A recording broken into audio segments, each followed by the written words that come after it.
Olá, amigos da Fergs TV. Seguimos aqui com o nosso bate-papo com os convidados do 10º Congresso Espírita. Eu estou aqui com o Thiago Toledo, ele faz o programa Cidadão do Universo na FEB TV. Eu assisti vários dos teus programas antes dessa entrevista, confesso. Apaixonada pela tua linguagem, pela maneira de falar. 23 anos, muito jovem, né? Falando com pessoas muito jovens sobre temas complexos, não pesados, mas difíceis. E como é que foi essa ideia? Como é que nasceu o projeto do programa? Nasceu, na verdade, da nossa experiência, né, Roberta? Porque são questões, assim, da vida. A vida, por si só, é bastante complexa desse jeito. Ela que fornece o material necessário para todas as reflexões. Primeiramente, eu queria agradecer o espaço, agradecer a você pela oportunidade, os amigos da Federação Espírita do Rio Grande do Sul, pelo evento que está, assim, maravilhoso. O Cidadão do Universo nasceu, então, com essa intenção de refletir sobre as questões do cotidiano e questões que surgem, assim, na nossa vida. Tem alguns desafios que são muito específicos dessa idade, dos 20, dos 23, dos 25 anos, mas alguns desafios que também são anteriores a essa idade. Nosso desafio constante é falar com todo esse público que está aguardando uma reflexão, não uma orientação. A orientação a gente adquire com os benfeitores. Está lá em Kardec, está com Joana de Ângeles, está com André Luiz. O nosso papel é refletir em cima disso, tornar um pouco mais próximo do coração, para que a referência em si seja alcançada. Como síntese, né, todos esses são os caminhos que vão levar diretamente ao ensino de Jesus. Então, o nosso papel e o desafio constante da equipe de produção, da equipe que está cuidando dos roteiros, da própria FEB TV, é encontrar os formatos adequados para falar com cada um dos públicos. E aí surgiu o Cidadão do Universo, logo que a gente encerrou a produção do Minha Nada Mole Encarnação, que era o outro programa mantido pela FEB TV para esse público, de nós mantermos o contato com essa galera, a galera jovem, a galera que está, enfim, entrando na faculdade, saindo do ensino médio ou ainda no ensino médio. A gente tem recebido alguns feedbacks de toda essa faixa etária. Eu ia te perguntar justamente isso. Como é que tem sido a resposta? Tem sido interessante, motivadora e, assim, um verdadeiro incentivo. Porque quando a gente está escrevendo ali com todo carinho, a gente ainda não imagina qual é a proporção que isso vai alcançar. E quando a gente participa de alguns eventos, como o Congresso aqui do Rio Grande do Sul, a gente vê que está dando certo. Nossa singela contribuição tem encontrado eco nos outros corações. E não só dos jovens. Foram vários os jovens que eu encontrei por aqui que falaram, olha, legal, jovens de todas as idades, que falam assim, assisti bastante, gostei, tipo foi legal. Muito exatamente, jovens de todas as idades. Adorei. E evangelizadores também. É um feedback que me deixa pessoalmente, particularmente muito feliz, mas toda a equipe que tem produzido o Cidadão do Universo, que é o dos evangelizadores, porque a intenção é que seja um material de trabalho, a intenção é que seja, assim, uma ponta, um início de uma reflexão que pode e deve ser aprofundada. A partir daquele vídeo, o assunto seja aprofundado. Nos encontros de evangelização, nos encontros de estudo. Então, a gente fica muito feliz quando recebe esses feedbacks, porque, assim, 3 minutos, não dá para abordar com a profundidade que todos esses temas merecem, mas a ideia é, assim, inspirar a criatividade dos trabalhadores, para que eles peguem isso e façam o dever de casa, encontrando lá em Kardec, lá em Joana de Ângeles, lá em André Luiz, todo o caminho para aprofundar, para que fique bastante rico a abordagem, porque em 3 minutos dá para fazer o que dá para fazer em 3 minutos. É uma parte Pensa só. o universo. Pensa um menino de 23 anos que é espírita desde que nasceu. Pensa um menino que ia na evangelização e não gostava. Pois é, foi uma fase, porque a evangelização é sábado à tarde. Às vezes era sono, às vezes era shopping, às vezes era cinema, às vezes era, não sei, uma força superior que só vinha para atrapalhar mesmo. Eu vou te interromper só para dizer que essa é a maneira com que ele faz o programa, tá? Pensa o universo. Pensa, então foi por isso que eu fiz. Imagina tudo que faz parte dele. As galáxias, as estrelas, os planetas. Será que você não está esquecendo de nada? Uma das partes mais importantes, você.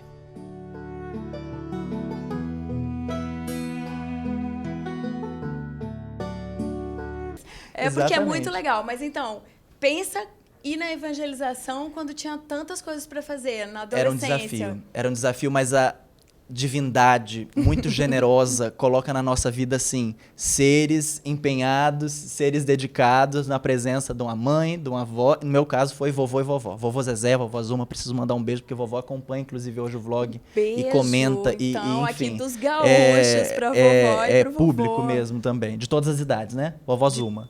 E aí, então tinha essas figuras que incentivavam, e aí depois eu lembro de uma fase, não gostando, por causa dos desafios, mas depois quando eu comecei a me encaixar como trabalhador, o que é muito interessante também, esse conjunto começou a fazer mais sentido. Porque aí não era mais só a evangelização, tinha a evangelização como necessidade para uma outra atividade, e aí vem a parte maior, que é as recordações de gostar, de sentir assim a alegria de fazer parte da casa, a alegria de fazer parte da causa, e depois veio o trabalho federativo, enfim, aí eu acho que depois deu certo. Aí foi. A gente estava conversando aqui hoje com várias pessoas queridas já, né? Com o presidente da FEB, que estava aqui, com o Rossandro, com o Vinícius, enfim, com o César, e todos eles a gente acaba falando, como é que a gente faz nesse mundo tão complicado, de transição, como é que a gente pode ser uma ponte. E todos dizem, não, mas o mundo já foi pior, ele está melhorando. E, enfim, agora eu pergunto para ti, com a tua idade, com esse teu público, como é que se faz hoje para falar sobre prevenção ao suicídio, que eu vi que você fez um vídeo sobre isso, para falar sobre conhecer a si mesmo, sobre ansiedade, um vídeo super legal sobre ansiedade. É esse o caminho? É o diálogo? As pessoas têm aceitado isso? Na verdade, o caminho é algo que os benfeitores têm buscado nos ensinar desde a codificação. Há mais de 160 anos já está esse caminho das pedras aí trilhado, e o que a gente busca é se aproximar desse ensinamento dos benfeitores. Eles dizem basicamente, desde a codificação, e Joana de Ângeles vem tratar isso com muita propriedade lá na sua série psicológica, todo esse tato de sensibilidade que ela tem, que é uma questão fundamental, de não ignorar a nossa realidade. Os sentimentos que a gente traz, a dificuldade que a gente traz, os desafios do cotidiano, eles não devem ser desconsiderados. A gente não deve viver como se isso não acontecesse, como se isso não tivesse sentido, como se isso não tivesse acontecendo, como se isso fosse digno assim de ficar embaixo do tapete. A gente deve reconhecer e, a partir disso, com muita amorosidade, muita sensibilidade, verificar o que pode ser feito com esse nosso material de trabalho. Então, a minha dificuldade, o meu sentimento negativo, a minha inveja, a minha impaciência, tudo isso é material de trabalho, porque a partir daí eu posso traçar o meu plano de ação. Na verdade, recordar o plano de ação que já está traçado desde antes da reencarnação. Nosso programa existencial está aí, fizemos com os benfeitores amigos, está aqui pulsando na consciência, pronto para ser recordado. Então, quando a gente se recorda disso, os caminhos vão aparecendo. A gente vê que o contexto familiar desafiador, ele não é castigo divino, ele é oportunidade, é convite da divindade para que a gente se supere, para que a gente amadureça e possa fazer a parte que nos cabe. Então, o grande desafio desses dias atuais é verificar que nós estamos exatamente no lugar certo, no lugar necessário, onde nós estamos convidados a florir, porque é um sentimento muito comum, esse de inadequação ou de inadaptabilidade, se é que a gente pode dizer assim, mas esse sentimento de que a gente não está no lugar certo. Quando, na verdade, a gente está.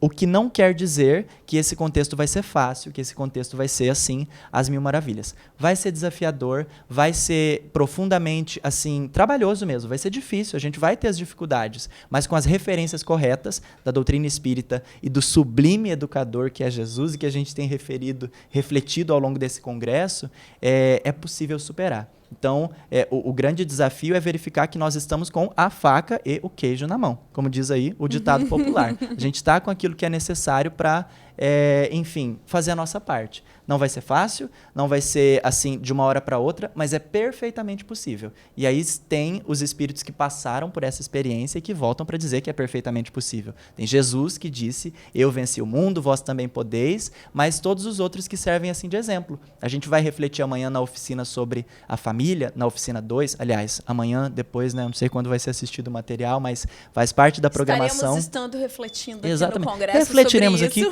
Aqui em um dos momentos do Congresso sobre a oficina 2, sobre a família como instituição educativa, sobre o caso de Ivone do Amaral Pereira, que teve, assim, inúmeros desafios, que veio em uma condição paupérrima, que já chegou a padecer de algumas dificuldades, como narra a sua biografia, mas passa para a imortalidade, desencarna como esse espírito completista, como diz André Luiz, um espírito que fez a sua parte, apesar dos desafios. E aí serve como exemplo. Então, a gente vê que a gente não está sozinho. São bons exemplos que servem para balizar o caminho para que a gente faça a nossa parte. Aqui, no meu universo, com os desafios que estão batendo à minha porta, com as dificuldades que estão brotando no meu sentimento, na minha intimidade, é o que eu preciso. É o material necessário para superação. E os exemplos são muitos. Me recordei agora falando, você vai ver que o cuiabano também gosta de falar, igual o baiano, como diz o nosso Divaldo Franco, do próprio Divaldo, que está aí com o filme passando, esteve nas últimas semanas, e é uma história emocionante. Eu assisti 5 vezes, chorei as 5 vezes, mas que serve assim desse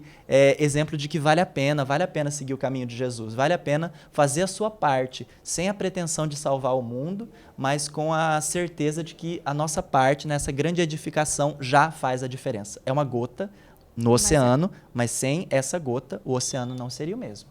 Eu acho que por aí. É verdade. E tudo com ele, né? Com Exatamente. o nosso governador espiritual, com o nosso querido Jesus, querido modelo, querido educador, que tanto nos ensinou e continua nos ensinando. Ele mesmo. Eu costumo conversar, comentar com minha companheira, com minha amiga de trabalho, Marcela, que também faz parte da produção do Vlog, que comunga conosco do trabalho lá na Federação Espírita do Estado de Mato Grosso, a instituição a qual a gente faz parte e que tem produzido em parceria com a Federação Espírita Brasileira o Vlog Cidadão do Universo, o quanto Jesus é generoso. Né? A gente virou assim uma fala corriqueira. Aconteceu alguma coisa, a gente fala, nossa, Jesus é generoso, né? Porque realmente o exemplo que ele oferece de contar com essas mãos aqui limitadas, que têm as suas dificuldades, que estão na frente da câmera, mas por uma simples necessidade programática, assim, né? Tá assim no programa reencarnatório, trabalhar com essa frente de trabalho, atuar nesse sentido,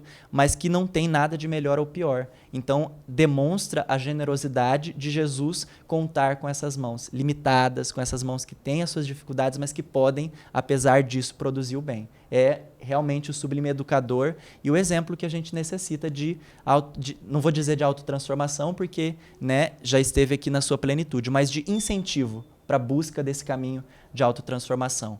É, como diz Joana de Ângeles, o psicoterapeuta excelente, aquele que tem o remédio para todas as nossas feridas. Então, quando a gente está tristinho, a gente ouve aí o Rossandro falando, o Divaldo falando, algum amigo querido que fale fundo ao nosso coração, recordando aqueles dias em que ele esteve conosco e ofereceu a sua obra incomparável. Foi o homem que não coube na história. A gente falava ainda essa semana no Centro Espírita Leon Denis sobre essa referência muito específica de Jesus que um historiador francês usa. Jesus foi o homem incomparável, o homem que não coube na história, tendo dividido ela em antes e depois dele. Os grandes historiadores, os grandes poetas e filósofos, eles vieram e couberam na história. Jesus não.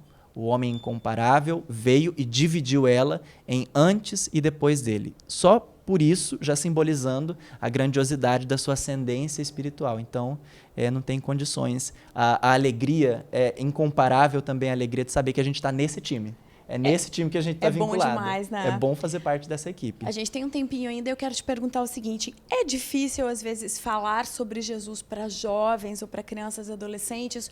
Ou é difícil porque talvez a imagem que se fez ou que se faz ainda de Jesus é uma imagem equivocada, ou é uma imagem, ou a imagem do próprio Deus, para muitas pessoas ainda que desconhecem a doutrina, é de um Deus que censura, que pune, e de Jesus uma figura que já veio e passou por aqui como mais outros tantos. Quer dizer, tu percebe essa mudança de percepção sobre Jesus das pessoas a partir do teu programa, ou a partir das conversas? Pessoas que te dizem, Tiago, eu não imaginava que ele é assim, e agora eu descubro um Jesus amoroso. Acontece muito isso? Acontece. Tem um tipo de comentário muito interessante que a gente recebe em alguns vídeos do Cidadão do Universo sobre a leveza da mensagem. Falam, nossa, mas tão leve, tão fácil. E a gente costuma responder lá, enquanto equipe da FEB TV, que essa leveza é característica da doutrina espírita e do próprio Evangelho de Jesus. E aí a gente volta àquilo que você comentou. Nós temos um desafio aí enquanto religião, mesmo enquanto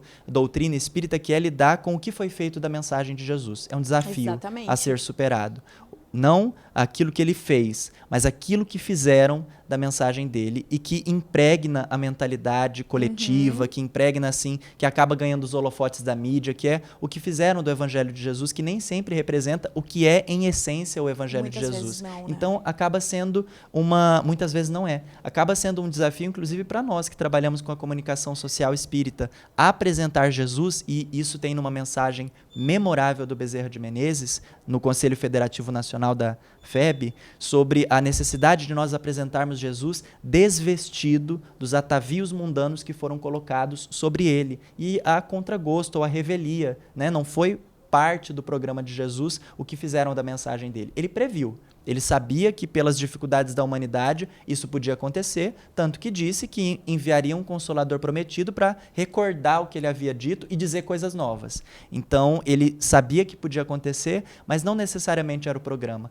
Não estava previsto que a mensagem libertadora dele ia ser usada para matar as pessoas. Não estava previsto que o cântico de liberdade que ele ofereceu para a humanidade seria utilizado para aprisionar ou para mandar as pessoas para a fogueira. Isso não estava previsto e não fazia parte do programa.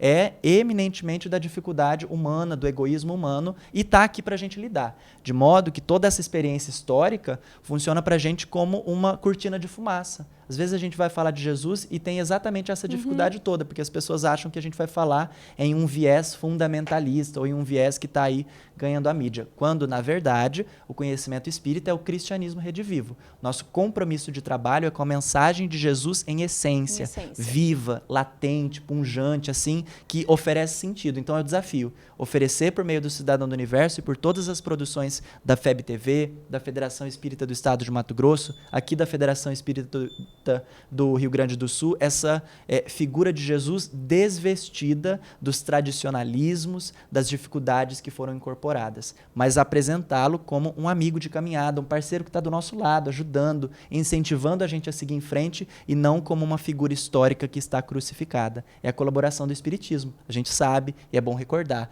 apresentar Jesus descrucificado, no chão, caminhando do nosso lado, amigo de caminhada, amigo de jornada. E acredito que temos, de alguma forma, na verdade, nós temos nos guiado por esse esforço e, de alguma forma, os feedbacks têm indicado que, de alguma forma, pelo menos a gente está chegando aí. Porque é essa leveza que o pessoal comenta em alguns vídeos, leveza, suavidade, e isso a gente reconhece. Não é nosso, não é da nossa personalidade, não é da nossa facilidade. É eminentemente da doutrina espírita. É mérito dos espíritos superiores que estão aqui para ajudar a gente com essa visão bem sempre, real, bem próxima mesmo, bem prática.